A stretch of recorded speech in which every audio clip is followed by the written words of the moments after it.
Magandang araw mga ka-aerial defense, may ibabahagi na naman ako sa inyo dahil ngayong araw na ito ay may bagay tayong pag-uusapan, anti-submarine helicopter ng Pilipinas ipapadala sa West Philippine Sea, pero bago tayo magpatuloy wag mo muna kalimutan mag-like, share, and subscribe, paki-follow at like muna ng aming page na nasa description na ang link.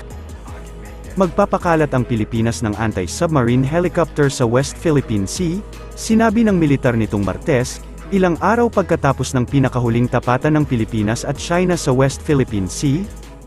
Newest addition to our capabilities, especially in terms of maritime patrol and maritime security. This aircraft, the AW159, is an anti-submarine capable aircraft. So, kaya niyang i-detect yung mga submarines na nasa ilalim ng dagat, no, ng tubig. So we don't need to see them with our own eyes. We just need this type of aircraft in order for us to detect possible existence of submarines. This aircraft is also capable to interdict them or to hit them, no? Hindi lang yung detection, it has the capability to strike them. So meron siyang torpedo that can hit any submarine that is illegally inside our territorial waters. These assets are very important in our inventory because when we say maritime patrol and maritime security, we want to ensure that we monitor all the illegal entries into our territorial waters and even into our exclusive economic zone. Dapat ma-monitor natin. Pero may limitation lang yung mga ISR natin, for instance, no, yung eye in the sky or yung mga drones natin or even the visuals of our ships. We need to know also if there are submarines flying the routes within our territorial waters or within the exclusive economic zone. So this is where this aircraft will come in very useful. Directive ng ating Pangulo still stands that we will not give up an inch of our territory. Yun yung pinaka-general na order, utos ng ating Pangulo. Especially our territorial waters and our exclusive economic zone, these do not belong to China. And whenever they challenge us, they always say that this territory belongs to China, go away, no? So ganun yun tayo. Sina-challenge rin natin sila, no? That this belongs to the Philippines, this is our exclusive economic zone, do not interfere with our mission. Ang AW159 Wildcat Chopper ay ang pinakabagong karagdagan sa mga kakayahan ng AFP sa Maritime Patrol and Security. Maaari nitong makita at matamaan ang anumang submarino na ilegal na pumapasok sa karagatan ng Pilipinas. Sabi ni Armed Forces of the Philippines Chief of Staff General Romeo Bronner Jr., ang AFP ay may dalawang anti-submarine helicopter na binili mula sa United Kingdom. Inaasahang matatapos ng mga piloto ang kanilang pagsasanay sa Nobyembre. Inaasahang ipapakalat ang mga helicopter sa West Philippine Sea ngayong taon. Plano rin ng AFP na bumili ng 4 pang anti-submarine chopper sa mga susunod na taon. Inaasahang magde-deploy din ang AFP ng mga karagdagang barko sa West Philippine Sea sa susunod na taon sa sandaling dumating ang mga bagong barko. Inakusahan ng Pilipinas noong nakaraang linggo ang China ng pagbuntot at pagtatangkang harangan ang isang barko ng Navy.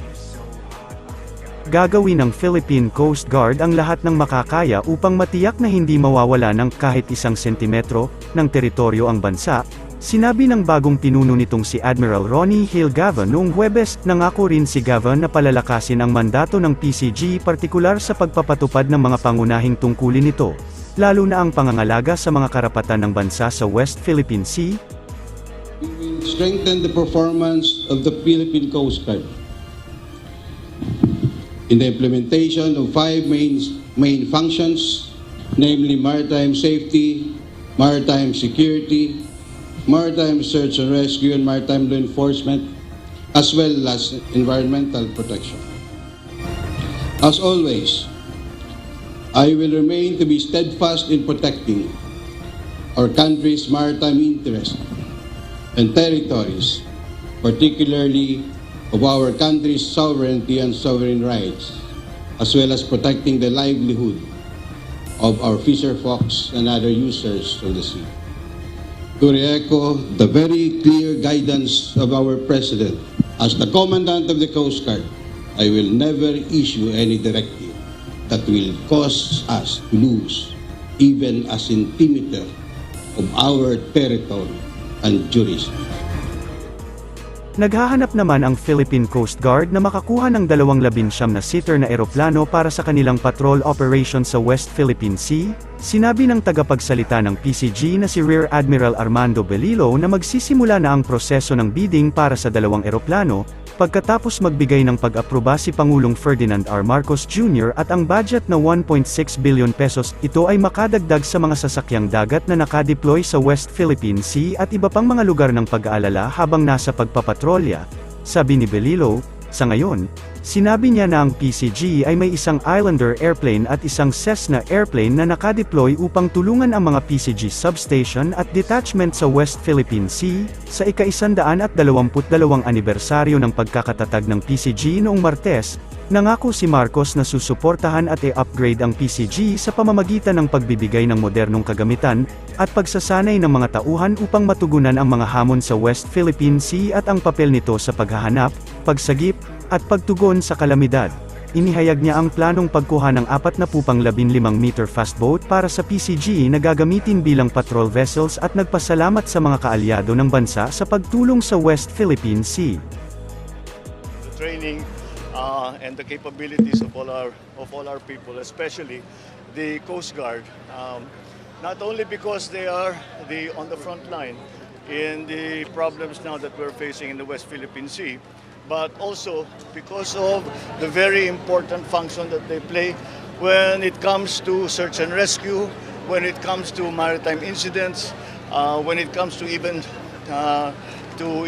disaster assistance. Marami silang ginagawa. So we are continuing to the new vessel that we are seeing there, the 40-foot vessel that's made in Cebu. Yan ang isa sa ating mga idadagdag natin. We will eventually have 40 of them, and that will give us an increased capability. This is ongoing. The Philippines is lucky as we have many friends around the world, and marami sa ating mga kaibigan na karatig bansa, at kahit na yung galing sa malalayo ay tinutulungan tayo para pagandahin at patibayin ang ating Coast Guard. Alright? Thank you, sir. Thank you. Thank you, sir. Philippine Coast Guard, we of course appreciate ang ibinigay sa atin ng Kongreso na 200 million. As I said, sa mga nakarang interviews ko, we only had 10 million for the past so many years. So we cannot just complain pa. I think 200 million is more than enough for now, for us to sustain our efforts in performing our mandates. Not just in the West Philippine Sea, Thank you, but of Mr. course President. in patrolling our entire maritime jurisdiction as an archipelagic. At this point, we were. For the Philippine Coast Guard, we are still performing our Thank you, Mr. monthly President. duty, I will request our President to we're remain going on to continue stage our to patrol. receive humble We're going to mementos sustain our given presence in the by West Secretary, Philippine Sea. Department of Now, Transportation, kung Secretary mapapansin Jaime J. natin, Bautista, there are still some to be assisted changes by our stage partner. based on how China react. For example, with the last Rora incident na nagkaroon ng water cannon, when we exposed it to the international community, they were criticized and condemned. And then the following Rora, hindi naman na nila ginawa yan. So I think our direction under this administration of exposing the aggressive behavior of China and maintaining our presence in the West Philippine Sea is very effective to modify the behavior of China in at least adhering. Requesting the party for the. Para sa mas madaming update tungkol sa ating defense, abangan lamang ang aking mga bagong video.